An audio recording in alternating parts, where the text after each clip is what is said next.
ਸਿੱਖ ਸਦਭਾਵਨਾ ਦਲ ਦੇ ਸਮੁੱਚੇ ਸੇਵਾਦਾਰਾਂ ਵੱਲੋਂ ਸਮੁੱਚੇ ਸਿੱਖ ਜਗਤ ਨੂੰ ਗੁਰੂ ਫਤਿਹ ਪ੍ਰਵਾਨ ਕਰਨੀ ਜੀ। ਵਾਹਿਗੁਰੂ ਜੀ ਕਾ ਖਾਲਸਾ, ਵਾਹਿਗੁਰੂ ਜੀ ਕੀ ਫਤਿਹ।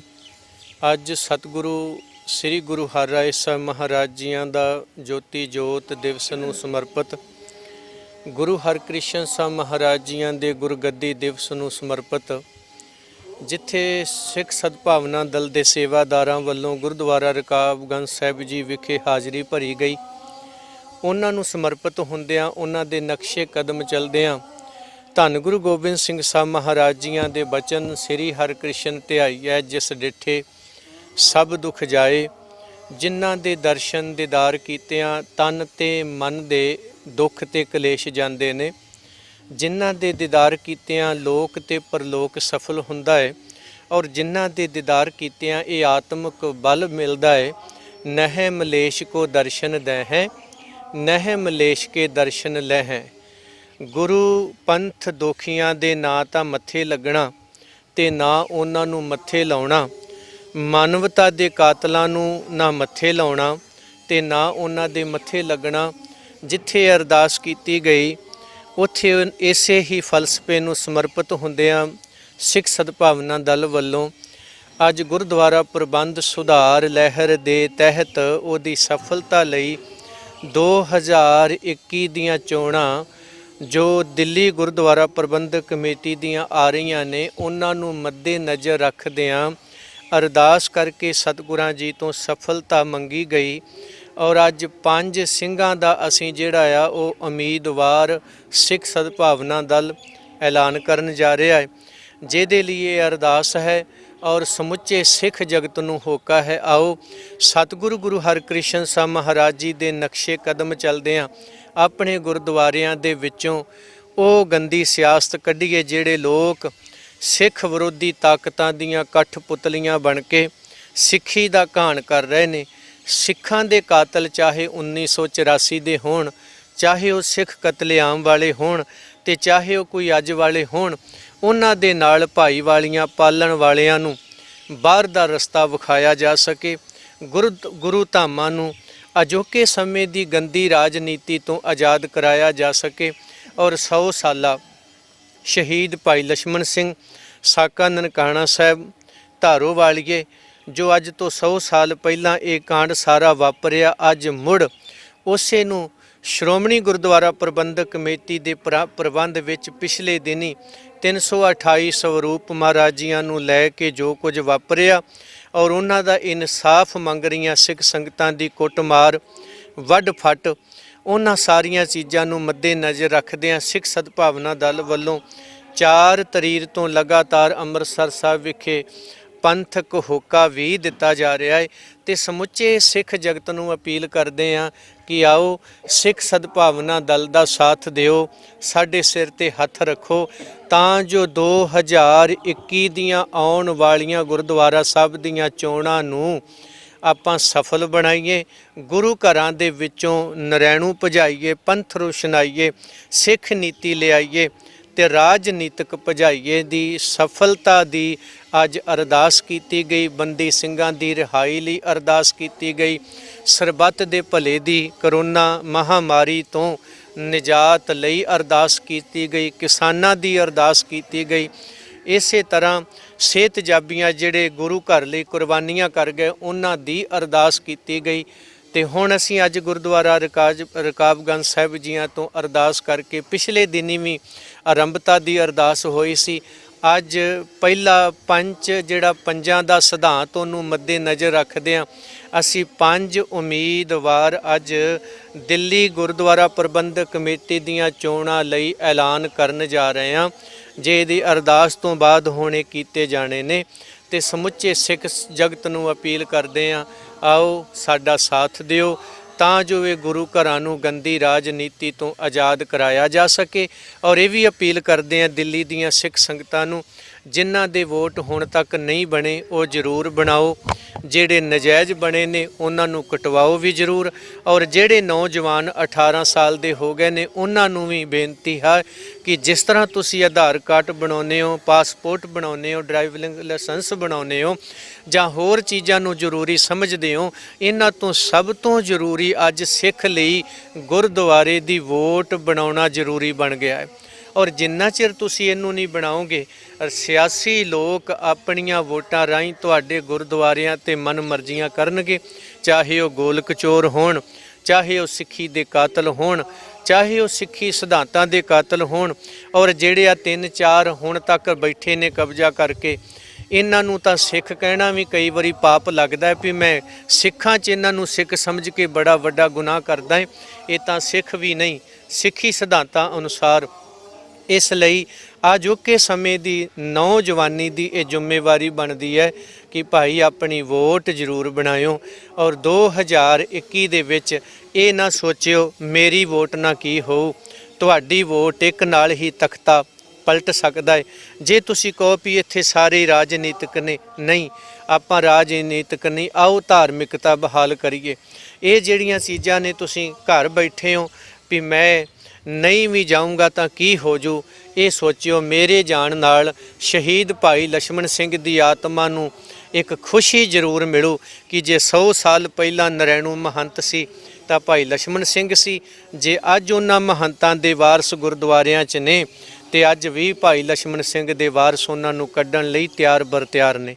ਇਸ ਲਈ ਅੱਜ ਦੀ ਜਿਹੜੀ ਪ੍ਰੈਸ ਕਾਨਫਰੰਸ ਦਿੱਲੀ ਗੁਰਦੁਆਰਾ ਰਕਾਬਗੰਜ ਸਾਹਿਬ ਜੀ ਵਿਖੇ ਬਾਹਰ ਅਸੀਂ ਪਾਰਕ ਦੇ ਵਿੱਚ ਹਾਂ ਔਰ ਅਰਦਾਸ ਕਰਕੇ ਆਏ ਹਾਂ ਤੇ 5 ਸਿੱਖ ਅੱਜ ਐਲਾਨ ਕਰਨ ਜਾ ਰਹੇ ਹਾਂ ਜਿਹੜੇ ਕਿ ਸਿੱਖ ਸਦਭਾਵਨਾ ਦਲ ਵੱਲੋਂ ਗੁਰੂ ਪੰਥ ਨੂੰ ਸਮਰਪਿਤ ਕੀਤੇ ਜਾਣਗੇ ਗੁਰੂ ਘਰ ਦੀਆਂ ਸੇਵਾਵਾਂ ਲਈ।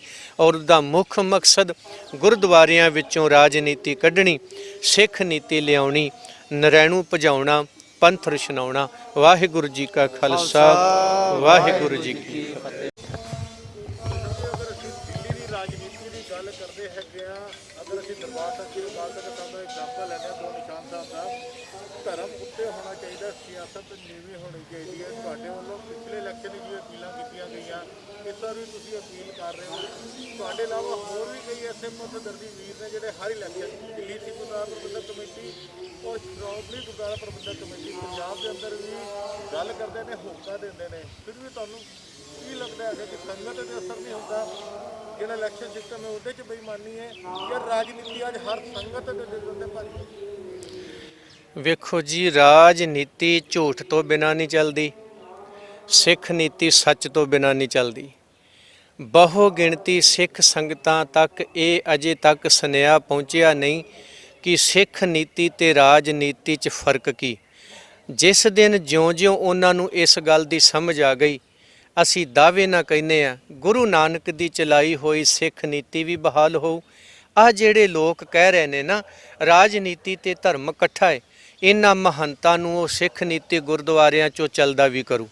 ਇਹਨਾਂ ਨੇ ਗੁਰਦੁਆਰੇ ਖਾਣ ਲਈ ਇੱਕ ਬੜਾ ਵਧੀਆ ਉਹ ਬਣਾਇਆ ਹੋਇਆ, ਉਹ ਸਾਡੇ ਬਜ਼ੁਰਗਾਂ ਦਾ ਇੱਕ ਬਚਨ ਆਉਂਦਾ ਹੈ ਵੱਡਿਆਂ ਦਾ, ਰਾਜ ਬਿਨਾ ਨਹਿ ਧਰਮ ਚਲੇ ਹੈ, ਧਰਮ ਬਿਨਾ ਸਭ ਦਲੇ ਬਲੇ ਹੈ। ਇਹ ਸਿਆਸੀ ਲੋਕ ਕੀ ਕਹਿੰਦੇ ਨੇ? ਰਾਜ ਬਿਨਾ ਨਹਿ ਧਰਮ ਚਲੇ ਹੈ, ਉਹਦੇ ਪੁੱਠੇ ਅਰਥ ਕਰਦੇ ਆ। ਜਦ ਕਿ ਸਚਾਈ ਕਿੱਥੇ ਖੜੀ ਹੈ? ਰਾਜ ਬਿਨਾ ਨਹਿ ਧਰਮ ਚਲੇ ਹੈ, ਧਰਮ ਬਿਨਾ ਸਭ ਦਲੇ ਮਲੇ ਹੈ।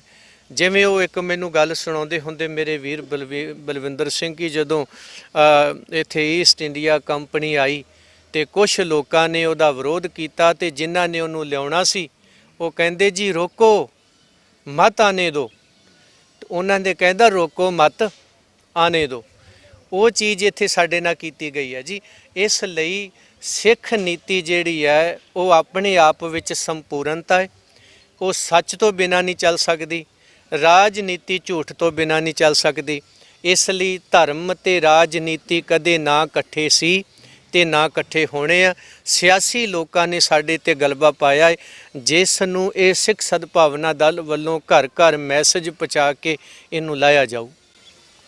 ਤੁਹਾਡੇ ਵੱਲੋਂ ਪਿਛਲੀ ਵਾਰ ਇੱਕ ਕਿਤਾਬਚਾ ਜਾਰੀ ਕੀਤਾ ਗਿਆ ਸੀ ਜਿੱਥੇ ਕਿ ਤੁਸੀਂ ਵਾਅਦੇ ਕੀਤੇ ਸਨ ਕਿ ਇਲੈਕਸ਼ਨ ਦੇ ਵਿੱਚ ਅਸੀਂ ਅਗਰ ਅਸੀਂ ਆਉਂਦੇ ਹਾਂ ਤਾਂ ਇਹ ਕੰਮ ਕਰਾਂਗੇ, ਕਿ ਇਸ ਵਾਰ ਵੀ ਤੁਹਾਡੇ ਵੱਲੋਂ ਕੁਝ ਵਾਅਦੇ ਕੀਤੇ ਜਾਣਗੇ ਜਾਂ ਜਿਹੜਾ ਤੁਹਾਡਾ ਪਿਛਲਾ ਪੜ੍ਹਿਆ ਹੋਇਆ ਕਿਤਾਬਚਾ ਉਹੀ ਇਸ ਇਲੈਕਸ਼ਨ ਵਿੱਚ ਲਾਗੂ ਹੋਏਗਾ? ਵੇਖੋ ਜੀ, ਅਸੀਂ ਤਾਂ ਕਿਤਾਬਚਾ ਨਹੀਂ ਕਵਾਂਗਾ, ਮੈਂ ਤਾਂ ਇਹ ਕਵਾਂਗਾ ਸਾਡਾ ਪ੍ਰਣ ਹੈ। ਸਿੱਖ ਸੰਗਤ ਸਾਡੇ ਸਿਰ ਤੇ ਹੱਥ ਰੱਖਦੀ ਆ, ਰੱਖੇ। ਅਸੀਂ ਸਿੱਖ ਨੀਤੀ ਅਨੁਸਾਰ ਔਰ ਗੁਰੂ ਗ੍ਰੰਥ ਸਾਹਿਬ ਸੱਚੇ ਪਾਤਸ਼ਾਹ ਜੀ ਮਹਾਰਾਜ ਅਨੁਸਾਰ ਜੇ ਇੱਕ ਗੈਰ ਬੰਦੇ ਕਹਿ ਸਕਦੇ ਨੇ ਕਿ ਸਾਡਾ ਮੈਨੀਫੈਸਟੋ ਸ੍ਰੀ ਗੁਰੂ ਗ੍ਰੰਥ ਸਾਹਿਬ ਜੀ, ਤੇ ਸਾਡੇ ਸਿੱਖਾਂ ਦਾ ਤਾਂ ਕਨਸੈਪਟ ਹੀ ਸਾਰਾ ਕੁਝ ਉੱਥੇ ਆ। ਇਸ ਲਈ ਉਹ ਜੋ ਕੁਝ ਅਸੀਂ ਕਿਹਾ ਹੈ ਤੇ ਜੋ ਕੁਝ ਅਸੀਂ ਕਹਾਂਗੇ ਅਸੀਂ ਉਹਦੇ ਤੇ ਪੂਰੇ ਉਤਰਾਂਗੇ ਤੇ ਸੰਗਤ ਸਾਡੇ ਸਿਰ ਤੇ ਹੱਥ ਰੱਖੇ, ਬਾਕੀ ਸਮਾਂ ਦੱਸੂ। ਸਭ ਤੋਂ ਅਖੀਰੀ ਚ ਦਿੱਲੀ ਦੀ ਸੰਗਤ ਨੂੰ ਕੋਈ ਪੈਗਾਮ ਦੇਣਾ ਚਾਹੋਗੇ? ਕਿਉਂਕਿ ਹਰ ਇਲੈਕਸ਼ਨ ਵਿੱਚ ਇਹ ਚੀਜ਼ਾਂ ਸਾਹਮਣੇ ਆਉਂਦੀਆਂ ਹੀ ਹੈਗੀਆਂ ਨੇ ਕਿ ਦਿੱਲੀ ਦੇ ਜਿਹੜੇ ਵੋਟਰ ਨੇ ਚਾਹੇ ਸ਼ਰਾਬ ਪਿੱਛੇ, ਚਾਹੇ ਮੋਬਾਈਲ ਪਿੱਛੇ, ਨਾ ਜਾਣੇ ਕਿਹੜੀ ਲਾਲਚਾ ਪਿੱਛੇ ਕਿਸੇ ਇੱਕ ਧਿਰ ਨੂੰ ਵੋਟ ਦੇ ਦਿੰਦੇ ਨੇ। ਕਿਤੇ ਨਾ ਕਿਤੇ ਮਾਫ ਕਰਨਾ, ਸੰਗਤ ਦੇ ਵੀ ਕੁਝ ਬੰਦੇ ਅਸੀਂ ਕਹੀਏ ਜਿਹੜੇ ਦੋਸ਼ੀ ਹੈਗੇ ਨੇ, ਇਹੋ ਜਿਹੇ ਬੰਦਿਆਂ ਨੂੰ ਵਾਰ-ਵਾਰ ਲੈ ਕੇ ਆਉਣ ਦੇ ਵਿਚਾਰ। ਸੰਗਤ ਨੂੰ ਕੋਈ ਅਪੀਲ ਕਰੋ? ਸੰਗਤ ਨੂੰ ਅਸੀਂ ਇਹ ਫਰਿਆਦ ਕਰਦੇ ਹਾਂ, ਅਪੀਲ ਕਰਦੇ ਹਾਂ ਕਿ ਅੱਜ ਤੋਂ ਕਈ ਸਦੀਆਂ, ਜਦੋਂ ਸੈਂਕੜੇ ਸਾਲ ਪਹਿਲਾਂ ਧੰਨ ਗੁਰੂ ਹਰਗੋਬਿੰਦ ਸਾਹਿਬ ਸੱਚੇ ਪਾਤਸ਼ਾਹ ਮਹਾਰਾਜ ਜੀਆਂ ਨੇ ਗੁਰੂ ਨਾਨਕ ਦੇ ਘਰ ਦੇ ਗੁਣਤੰਤਰ ਨੂੰ ਬਚਾਉਣ ਲਈ ਗਣਤੰਤਰ ਦੀ ਮੰਗ ਕੀਤੀ। ਮਹਾਰਾਜ ਜੀ ਨੇ ਮੰਗ ਹੁਕਮਨਾਮਾ ਜਾਰੀ ਕਰਕੇ ਕੀਤੀ ਸੀ, ਅਪੀਲ ਨਹੀਂ ਸੀ ਕੀਤੀ, ਕੋਈ ਫਰਿਆਦ ਨਹੀਂ ਕੀਤੀ। ਹੁਕਮਨਾਮਾ ਜਾਰੀ ਹੋਇਆ ਸ੍ਰੀ ਅਕਾਲ ਤਖਤ ਸਾਹਿਬ ਤੋਂ। ਸਿੱਖੋ, ਅੱਜ ਗੁਰੂ ਨਾਨਕ ਦਾ ਜਿਹੜਾ ਸਿਧਾਂਤ ਹੈ ਸਰਬੱਤ ਦਾ ਭਲਾ ਮੰਗਣ ਵਾਲਾ, ਉਹਦੀ ਰਾਖੀ ਕਰਨੀ ਹੈ ਔਰ ਉਹਦੇ ਲਈ ਜਵਾਨੀਆਂ ਲਿਆਓ, ਘੋੜੇ ਲਿਆਓ, ਸ਼ਸਤਰ ਲਿਆਓ। ਸ੍ਰੀ ਅਕਾਲ ਤਖਤ ਸਾਹਿਬ ਇੱਕ ਸਾਨੂੰ ਧੜਾ ਤੇ ਥੜਾ ਗੁਰੂ ਨੇ ਬਖਸ਼ਿਆ ਅਕਾਲ ਤਖਤ ਸਾਹਿਬ ਦੇ ਰੂਪ ਵਿੱਚ, ਔਰ ਅੱਜ ਉਹਨਾਂ ਦੇ ਨਕਸ਼ੇ ਕਦਮ ਚੱਲਦਿਆਂ, ਉਹਨਾਂ ਦੇ ਸਿੱਖ ਹੋਣ ਦਾ ਮਾਣ ਮਿਲਦਿਆਂ, ਉਹਨਾਂ ਦੇ ਆਪਣੇ ਆਪ ਨੂੰ ਅਸੀਂ ਵਾਰਸ ਸਮਝਦਿਆਂ, ਫਿਰ ਅਸੀਂ ਆਪਣੇ ਗੁਰੂ ਨੂੰ ਚੇਤੇ ਕਰਦਿਆਂ, ਉਹਦੇ ਸਿਧਾਂਤ ਦੇ, ਉਹਦੇ ਨਕਸ਼ੇ ਕਦਮ ਚੱਲਦਿਆਂ ਸਿੱਖ ਸਦਭਾਵਨਾ ਦਾ ਇੱਕ ਥੜਾ ਬਣਾਇਆ, ਜਿੱਥੇ ਧਾਰਮਿਕਤਾ ਦੀ ਇੱਕ ਲੜੀ, ਇੱਕ ਇਕੱਠ ਸੰਗਠਨ ਬਣਾਇਆ ਜਾਵੇ, ਬਣਾ ਵੀ ਰਹੇ ਹਾਂ। ਔਰ ਉਹਦੇ ਤੋਂ ਅੱਜ ਅਸੀਂ ਅਪੀਲ ਕਰਦੇ ਹਾਂ। ਗੁਰੂ ਸਾਹਿਬ ਨੇ ਹੁਕਮ ਕੀਤਾ ਸੀ, ਅਸੀਂ ਅਪੀਲ ਕਰਦੇ ਹਾਂ ਦਿੱਲੀ ਦੇ ਸਿੱਖਾਂ ਨੂੰ। ਅੱਜ ਗੁਰੂ ਨਾਨਕ ਦੇ ਘਰ ਦੇ ਗੁਣਤੰਤਰ ਨੂੰ ਬਚਾਉਣ ਲਈ ਗਣਤੰਤਰ ਦੀ ਫਿਰ ਲੋੜ ਹੈ। ਪਰ ਅੱਜ ਉਹ ਗਣਤੰਤਰ ਜਿਹੜਾ ਹੈ ਉਹ ਵੋਟ ਸਿਸਟਮ 'ਚ ਬਦਲ ਗਿਆ ਹੈ। ਸਿਲੈਕਸ਼ਨ ਵਾਲੇ ਲੋਕ ਅਸੀਂ ਇਲੈਕਸ਼ਨ ਸਿਸਟਮ 'ਚ ਫਸਾਏ ਗਏ ਹਾਂ, ਔਰ ਇਹਦੇ 'ਚੋਂ ਨਿਕਲਣ ਵਾਸਤੇ ਸਾਨੂੰ ਇਹ ਲੜਾਈ ਲੜਨੀ ਹੋਊਗੀ। ਦਿੱਲੀ ਦੇ ਸਮੁੱਚੇ ਸਿੱਖਾਂ ਨੂੰ ਔਰ ਦਿੱਲੀ ਤੋਂ ਬਾਹਰ ਜਿਹੜੇ ਪਰਿਵਾਰ ਨੇ, ਦੇਸ਼ਾਂ 'ਚ ਵਿਦੇਸ਼ਾਂ 'ਚ ਨੇ, ਪੰਜਾਬ, ਹਰਿਆਣਾ, ਹੋਰ ਥਾਵਾਂ 'ਤੇ ਨੇ, ਉਹਨਾਂ ਦੀਆਂ ਰਿਸ਼ਤੇਦਾਰੀਆਂ ਵੀ ਦਿੱਲੀ ਵਿੱਚ ਨੇ, ਉਹਨਾਂ ਸਾਰਿਆਂ ਨੂੰ ਅਸੀਂ ਫਰਿਆਦ ਕਰਦੇ ਹਾਂ, ਅਪੀਲ ਕਰਦੇ ਹਾਂ। ਸਭ ਤੋਂ ਪਹਿਲਾਂ 10 ਦਿਨ ਰਹਿ ਗਏ ਨੇ। ਹਰ ਸਿੱਖ ਘੱਟੋ ਘੱਟ 10 ਘਰਾਂ 'ਚ ਜ਼ਰੂਰ ਜਾ ਕੇ ਬੇਨਤੀ ਕਰੇ ਕਿ ਜੇ ਵੋਟ ਨਹੀਂ ਬਣੀ ਤੇ ਬਣਾਓ, ਔਰ ਜਦੋਂ ਫਰਵਰੀ ਮਾਰਚ ਵਿੱਚ ਆਉਂਦੀਆਂ ਨੇ ਤਾਂ ਜ਼ਰੂਰ ਪਾਓ। ਇਹ ਨਾ ਸੋਚਿਓ ਕਿ ਫਲਾਣਾ ਬੰਦਾ ਚੰਗਾ, ਅਸੀਂ ਤਾਂ ਬੰਦਾ ਵੇਖ ਕੇ ਵੋਟ ਪਾਉਨੇ, ਪਾਰਟੀ ਵੇਖ ਕੇ ਨਹੀਂ। ਨਹੀਂ ਭਾਈ, ਜਥੇਬੰਦੀ ਵੇਖ ਕੇ ਵੋਟ ਪਾਇਓ, ਕਿ ਜਥੇਬੰਦੀ ਧਾਰਮਿਕ ਹੈ ਕਿ ਸਿਆਸੀ ਹੈ। ਧਾਰਮਿਕ ਬੰਦਾ ਤੇ ਸਿਆਸੀ ਪਾਰਟੀ ਪਿੱਛੇ ਹੋਵੇ, ਇਹਨਾਂ ਨੂੰ ਵੋਟ ਨਾ ਪਾਇਓ, ਕਿਉਂਕਿ ਇਹ ਕਹਿ ਲਓ ਕਿ ਇਹ ਸਿਆਸੀ ਲੋਕਾਂ ਦੇ ਧਾਰਮਿਕ ਵਿੰਗ ਨੇ, ਤੇ ਤੁਹਾਡੀ ਕੀਤੀ ਕਤਰੀ ਕਮਾਈ ਜਿਹੜੀ ਫਿਰ ਸਿਆਸੀ ਲੋਕ ਹੜੱਪ ਜਾਂਦੇ ਨੇ। ਔਰ ਜਦੋਂ ਸਿੱਖ ਨੀਤੀ ਪਿੱਛੇ ਜਥੇਬੰਦੀ ਦੇ ਰੂਪ 'ਚ ਖੜੀ ਹੋਵੇ ਤੇ ਠੱਗ ਸੱਜਣ ਬਣ ਜਾਂਦੇ ਨੇ, ਤੇ ਜਦੋਂ ਰਾਜਨੀਤੀ ਪਿੱਛੇ ਹੋਵੇ ਤੇ ਧਾਰਮਿਕ ਚਿਹਰੇ ਅੱਗੇ ਹੋਣ ਤੇ ਖਿਮਾ ਕਰਦੇ ਆ ਜੇ, ਫਿਰ ਸੱਜਣ ਵੀ ਠੱਗ ਬਣ ਕੇ ਵੱਢਣ ਲੱਗ ਜਾਂਦੇ ਨੇ। ਇਸ ਲਈ ਇਹ ਫਰਿਆਦ ਹੈ ਦਿੱਲੀ ਦੀ ਸਿੱਖ ਸੰਗਤ ਨੂੰ। ਅਸੀਂ ਅੱਗੇ ਵੀ ਬੇਨਤੀ ਕਰਦੇ ਹਾਂ ਕਿ ਭਾਈ ਸਿੱਖੋ, ਆਪਣੀਆਂ ਵੋਟਾਂ ਦੇ ਨਾਲ ਨਾਲ ਜਾਗਰੂਕ ਹੋਵੋ। ਇੱਕ ਉਹ ਬੰਦੇ ਨੇ ਤੁਹਾਨੂੰ 4 ਸਾਲ ਬਾਅਦ 2000 ਦਾ ਨੋਟ, ਸ਼ਰਾਬ ਦੀ ਬੋਤਲ, ਪੇਟੀਆਂ, ਕੰਬਲ, 200 ਦੇ ਸੂਟ ਦੇ ਕੇ ਨਾਲੇ ਤਾਂ ਤੁਹਾਡੀਆਂ ਵੋਟਾਂ ਬਟੋਰਦੇ ਨੇ ਤੇ ਨਾਲੇ ਤੁਹਾਨੂੰ ਪਾਗਲ ਦੱਸਦੇ ਨੇ, ਸਿੱਖਾਂ ਦੀ ਬਦਨਾਮੀ ਕਰਦੇ ਨੇ, ਸਿੱਖਾਂ ਨੂੰ ਮਾਨਸਿਕ ਤੌਰ ਤੇ ਗਰੀਬ ਦੱਸਦੇ ਨੇ। ਔਰ ਤੁਹਾਡੇ ਬੱਚਿਆਂ ਦੀ ਐਜੂਕੇਸ਼ਨ, ਤੁਹਾਡਾ ਮੈਡੀਕਲ, ਤੁਹਾਡਾ ਆਉਣ ਵਾਲਾ ਭਵਿੱਖ, ਜਿਹੜੇ ਬੱਚਿਆਂ ਨੇ IAS IPS PCS ਬਣ ਕੇ ਸੇਵਾਵਾਂ ਨਿਭਾਉਣੀਆਂ ਸਨ, ਉਹਨਾਂ ਨੂੰ ਨਸ਼ੇੜੀ ਬਣਾਉਣ ਲਈ ਇਹਨਾਂ 3 ਕੁ ਬੰਦਿਆਂ ਨੇ ਦਿੱਲੀ 'ਚ ਟਿੱਲ ਲਾਇਆ ਹੋਇਆ ਹੈ। ਤੇ ਮੈਂ ਬੇਨਤੀ ਕਰਦਾ ਹਾਂ ਕਿ ਅੱਜ ਇਹਨਾਂ ਨੂੰ ਦੱਸ ਦਿਓ, ਅਸੀਂ ਉਹ ਸਿੱਖਾਂ, ਸਿੱਖ ਨੀਤੀ ਵਾਲੇ। ਇੱਕ ਬੰਨੇ ਜਹਾਂਗੀਰ ਬੈਠਾ ਹੋਇਆ ਹੈ ਤੰਬੂ ਲਾ ਕੇ, ਦੂਜੇ ਬੰਨੇ ਗੁਰੂ ਹਰਗੋਬਿੰਦ ਸਾਹਿਬ ਮਹਾਰਾਜ। ਘਾਈਏ ਸਿੱਖ ਨੇ ਭੁਲੇਖੇ ਦੇ ਨਾਲ ਇੱਕ ਟਕਾ ਤੇ ਘਾਹ ਦੀ ਪੰਡ ਜਹਾਂਗੀਰ ਦੇ ਤੰਬੂ 'ਚ ਲੈ ਆਂਦੀ, ਪਰ ਜਦੋਂ ਅਗਲੇ ਪਾਸੇ ਪਤਾ ਲੱਗਿਆ ਵੀ ਇਹ ਸੱਚੇ ਪਾਤਸ਼ਾਹ ਜੀ ਦਾ ਦਰਬਾਰ ਨਹੀਂ, ਜਹਾਂਗੀਰ ਬਾਦਸ਼ਾਹ ਬੈਠਾ ਹੋਇਆ, ਉਹਨੇ ਆਪਣਾ ਟਕਾ ਤੇ ਪੰਡ ਚੁੱਕਣ ਦੀ ਜਦੋਂ ਗੱਲ ਕੀਤੀ ਤਾਂ ਉਹਦੇ ਅਹਿਲਕਾਰ ਕਹਿਣ ਲੱਗੇ ਕਿ ਬਾਦਸ਼ਾਹ ਦੇ ਅੱਗੇ ਰੱਖੀ ਹੋਈ ਚੀਜ਼ ਨੂੰ ਚੁੱਕਣਾ ਤੋਹੀਨ ਹੈ, ਇਸ ਲਈ ਸਿੱਖਾ ਤੂੰ ਇਹਦੇ ਬਦਲੇ ਮੋਹਰਾਂ ਲੈ ਲੈ ਸੋਨੇ ਦੀਆਂ ਆਪਣੇ ਗੁਰੂ ਨੂੰ ਮੱਥਾ ਟੇਕਣ ਲਈ, ਪਰ ਘਾਹ ਦੀ ਪੰਡ ਤੇ ਟਕਾ ਇੱਥੇ ਛੱਡ ਜਾ। ਤੇ ਤੁਹਾਡਾ ਸਿੱਖ ਨੀਤੀ ਵਾਲਿਆਂ ਦਾ ਜਵਾਬ ਸੁਣਿਓ, ਰਾਜਨੀਤੀ ਵਾਲਿਆਂ ਨੂੰ। ਗੱਲ ਸੁਣ ਬਾਦਸ਼ਾਹ, ਤੂੰ ਹਿੰਦੁਸਤਾਨ ਦਾ ਆਪਣੇ ਆਪ ਨੂੰ ਬਾਦਸ਼ਾਹ ਦੱਸਦਾ ਹੈ, ਪਰ ਸਿੱਖਾਂ ਦੀ ਨੀਤੀ ਅੱਗੇ ਤੂੰ ਟਕੇ ਦਾ ਵੀ ਨਹੀਂ, ਤੂੰ ਘਾਹ ਦੀ ਪੰਡ ਦੀ ਕੀਮਤ ਨਹੀਂ ਰੱਖਦਾ, ਤੂੰ ਪੂਰਾ ਹਿੰਦੁਸਤਾਨ ਦਾ ਰਾਜ ਵੀ ਮੇਰੇ ਕਦਮਾਂ 'ਚ ਰੱਖ ਦੇ, ਇਹ ਮੇਰੀ ਜ਼ਮੀਰ ਨਹੀਂ ਖਰੀਦ ਸਕਦਾ। ਤੈਨੂੰ ਖੂਬ, ਸਾਡਾ ਸਾਨੂੰ ਖੂਬ।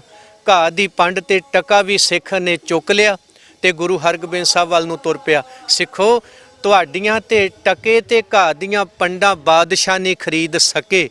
ਇਹ ਕੌਣ ਲੋਕ ਨੇ ਜਿਹੜੇ ਤੁਹਾਨੂੰ 2000 ਦੀ ਨੋਟ ਤੇ ਸ਼ਰਾਬ ਦੀ ਪੇਟੀ ਪਿੱਛੇ ਖਰੀਦ ਕੇ ਲੈ ਜਾਂਦੇ ਨੇ ਔਰ ਤੁਹਾਡਾ ਭਵਿੱਖ ਮਿੱਟੀ ਕਰ ਰਹੇ ਨੇ, ਗੁਰੂ ਦੀਆਂ ਗੋਲਕਾਂ ਹੜੱਪ ਰਹੇ ਨੇ, ਗੁਰੂ ਦਾ ਸਿਧਾਂਤ ਮਿੱਟੀ ਕਰ ਰਹੇ ਨੇ, ਇਤਿਹਾਸ ਬਦਲ ਰਹੇ ਨੇ, ਗੁਰੂ ਸਾਹਿਬ ਜੀ ਦੀ ਨਰਾਦੀ ਕਰਵਾ ਰਹੇ ਨੇ ਔਰ ਸਿੱਖੀ ਨੂੰ ਪੂਰੀ ਦੁਨੀਆ ਵਿੱਚ ਬਦਨਾਮ ਕਰਵਾ ਰਹੇ ਨੇ।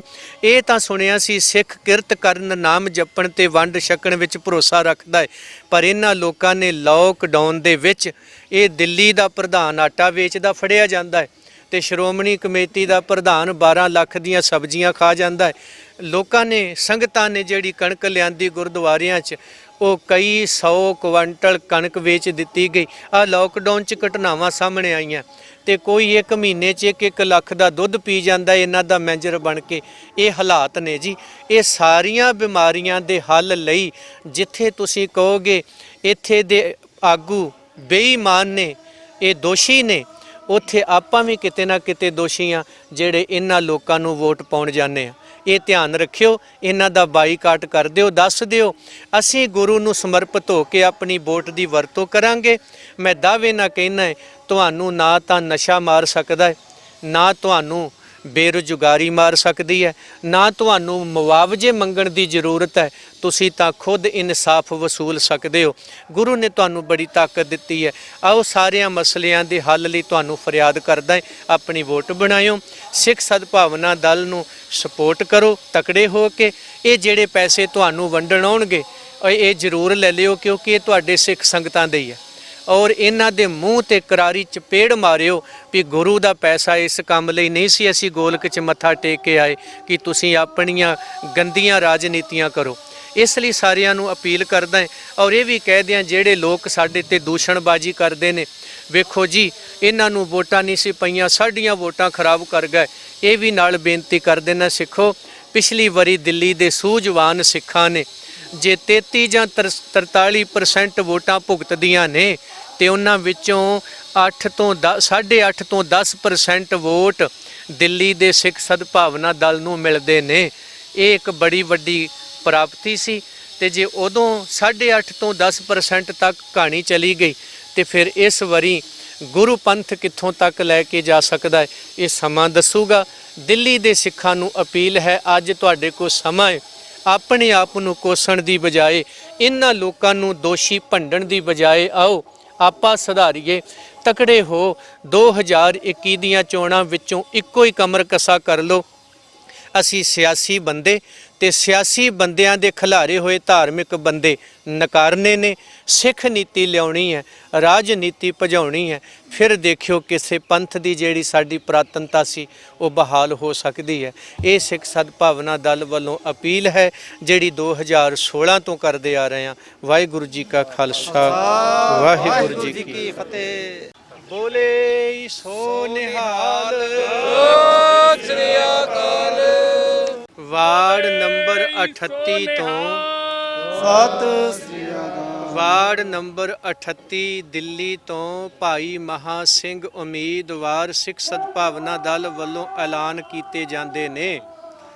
2021 ਦੀਆਂ ਚੋਣਾਂ ਵਾਸਤੇ ਗੁਰਦੁਆਰਾ ਪ੍ਰਬੰਧ ਸੁਧਾਰ ਲਈ ਔਰ ਇਹ ਭਾਈ ਮਹਾ ਸਿੰਘ ਨੇ ਜਿਨ੍ਹਾਂ ਦੇ ਪਿਤਾ ਜੀ 1984 ਵੇਲੇ ਦਰਿੰਦਿਆਂ ਵੱਲੋਂ ਜਿਉਂਦੇ ਸਾੜੇ ਗਏ ਸਨ, ਜਿਨ੍ਹਾਂ ਗੁਰੂ ਗ੍ਰੰਥ ਸਾਹਿਬ ਮਹਾਰਾਜ ਜੀ ਨੂੰ ਜੱਫੀ ਪਾ ਲਈ, ਆਖਿਆ ਜੇ ਮੈਂ ਤੁਹਾਡੇ ਨਾਲ ਲੜ ਨਹੀਂ ਸਕਦਾ ਤਾਂ ਦੇਖੋ ਮੈਂ ਹੱਸ ਕੇ ਮਰ ਸਕਦਾ। ਉਹ ਬਾਪ ਦੇ ਬੇਟੇ ਨੇ ਤੇ ਸਾਨੂੰ ਫਖਰ ਹੈ ਕਿ ਐਸੇ ਸੇਵਾਦਾਰ ਸਿੱਖ ਸਦਭਾਵਨਾ ਦਲ ਨਾਲ ਮੋਢਾ ਜੋੜੀ ਬੈਠੇ ਆ ਜੀ। ਬੋਲੇ ਸੋ ਨਿਹਾਲ, ਸਤਿ ਸ੍ਰੀ ਅਕਾਲ। ਸੋ ਨਿਹਾਲ, ਸਤਿ ਸ੍ਰੀ ਅਕਾਲ। ਭਾਈ ਰਾਮਵੀਰ ਸਿੰਘ ਜੀ ਹਜ਼ੂਰੀ ਕੀਰਤਨੀਏ ਨੇ ਗੁਰੂ ਦਰਬਾਰ ਦੇ ਔਰ ਇਹ 44 ਨੰਬਰ ਵਾਰਡ ਜਮਨਾ ਪਾਰ ਤੋਂ ਐਲਾਨ ਕੀਤੇ ਜਾਂਦੇ ਨੇ ਜੀ। ਬੋਲੇ ਸੋ ਨਿਹਾਲ, ਸਤਿ ਸ੍ਰੀ ਅਕਾਲ। ਗੀਤਾ ਕਲੋਨੀ ਜਮਨਾ ਪਾਰ। ਔਰ ਇੱਕ ਗਜ਼ਬ ਦੀ ਗੱਲ ਤੁਹਾਨੂੰ ਦਸੀਏ, ਸਾਡੇ ਵੱਲੋਂ ਪਿਛਲੀ ਵਾਰੀ ਭਾਈ ਹਰਨਾਮ ਸਿੰਘ ਇਲੈਕਸ਼ਨ ਉੱਥੋਂ ਲੜੇ ਆ ਔਰ ਇਸ ਵਾਰੀ ਕਹਿੰਦੇ ਕਿ ਮੇਰਾ ਮਨ ਇਹ ਕਹਿੰਦਾ ਹੈ ਕਿ ਇਸ ਵਾਰੀ ਮੈਂ ਆਪਣੀ ਜਗ੍ਹਾ ਭਾਈ ਰਾਮਵੀਰ ਸਿੰਘ ਹੋਣਾ ਨੂੰ ਲੈ ਕੇ ਆਵਾਂ। ਰਾਜਨੀਤੀ ਦੇ ਵਿੱਚ ਬੰਦੇ ਨਾਰਾਜ਼ ਹੁੰਦੇ ਨੇ ਟਿਕਟ ਨਾ ਮਿਲਣ ਤੇ, ਪੈਸੇ ਵੱਧ ਤੋਂ ਵੱਧ ਦੇ ਕੇ ਖਰੀਦਣ ਦੀ ਕੋਸ਼ਿਸ਼ ਕਰਦੇ ਆ, ਔਰ ਸਿੱਖ ਨੀਤੀ ਵਿੱਚ ਆਪਣਾ ਸਰੋਪਾ ਦੂਜੇ ਦੇ ਗਲ ਪਾਉਣਾ ਜੇ ਕੋਈ ਜਾਣਦਾ ਹੈ, ਇਹ ਸਿੱਖ ਨੀਤੀ 'ਚ ਜਾਣਦਾ ਹੈ। ਤੇ ਅਸੀਂ ਜਿੱਥੇ ਭਾਈ ਸਾਹਿਬ ਨੂੰ ਇਹਨਾਂ ਦੇ ਕਹਿਣ ਤੇ ਐਲਾਨ ਕਰ ਰਹੇ ਹਾਂ, ਉੱਥੇ ਉਹਨਾਂ ਦਾ ਸਨਮਾਨ ਅਸੀਂ ਬਰਾਬਰ ਤੇ ਰੱਖ ਰਹੇ ਹਾਂ ਜੀ। ਇਹ ਸਾਡੇ ਭਾਈ ਹਰਨਾਮ ਸਿੰਘ ਨੇ। ਬੋਲੇ ਸੋ ਨਿਹਾਲ, ਸਤਿ ਸ੍ਰੀ ਅਕਾਲ, ਵਾਹਿਗੁਰੂ ਜੀ ਕਾ ਖਾਲਸਾ। ਅੱਗੇ ਹੋ ਜੀ।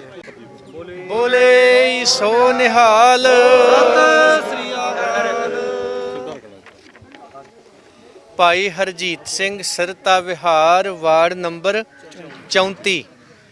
ਇਹ ਅਸੀਂ ਜਮਾਤ ਨੂੰ ਮੰਨਦੇ ਆ, ਜਾਤ ਨੂੰ ਨਹੀਂ ਮੰਨਦੇ, ਪਰ ਇਹਨਾਂ ਦੀ ਜਮਾਤ ਜਿਹਦੇ ਕਰਕੇ ਮਸ਼ਹੂਰ ਹੈ ਰਾਏ ਸਿੱਖਾਂ ਵਜੋਂ, ਤੇ ਇਹਨੂੰ ਜਾਤ ਬਰਾਦਰੀ ਵਿੱਚ ਨਾ ਲੈ ਕੇ ਜਾਣਾ। ਮਿਸਲਾਂ ਸਾਡੀਆਂ ਵੀ ਰਹੀਆਂ ਨੇ, ਤੇ ਨਾਂ ਨਾਲ ਮੇਰੇ ਵੀ ਵਡਾਲਾ ਲੱਗਦਾ। ਵਡਾਲਾ ਮੇਰੀ ਜਾਤ ਨਹੀਂ ਹੈ, ਇਹ ਮੇਰੇ ਪਿੰਡ ਦਾ ਨਾਂ ਹੈ। ਔਰ ਇਸੇ ਤਰ੍ਹਾਂ ਸਿੱਖਾਂ ਦੀਆਂ ਜਮਾਤਾਂ ਹੋ ਸਕਦੀਆਂ ਨੇ, ਇਹ ਰਾਮਗੜੀਏ ਨੇ, ਇਹ ਆਲੂਵਾਲੀਏ ਨੇ, ਪਰ ਹੈ ਬਰਾਦਰੀ ਇੱਕੋ ਹੀ ਹੈ। ਆਨੰਦਪੁਰ ਸਾਹਿਬ ਦੇ ਵਾਸੀ ਹਾਂ, ਕਲਗੀਧਰ ਦੇ ਪੁੱਤਰ ਹਾਂ। ਤੇ ਇਹ 34 ਨੰਬਰ ਵਾਰਡ ਚੋਂ ਵੀਰ ਹਰਜੀਤ ਸਿੰਘ ਜਿਹੜੇ ਨੇ ਐਲਾਨ ਕੀਤੇ ਜਾਂਦੇ ਨੇ ਜੀ। ਬੋਲੇ ਸੋ ਨਿਹਾਲ, ਸਤਿ ਸ੍ਰੀ ਅਕਾਲ।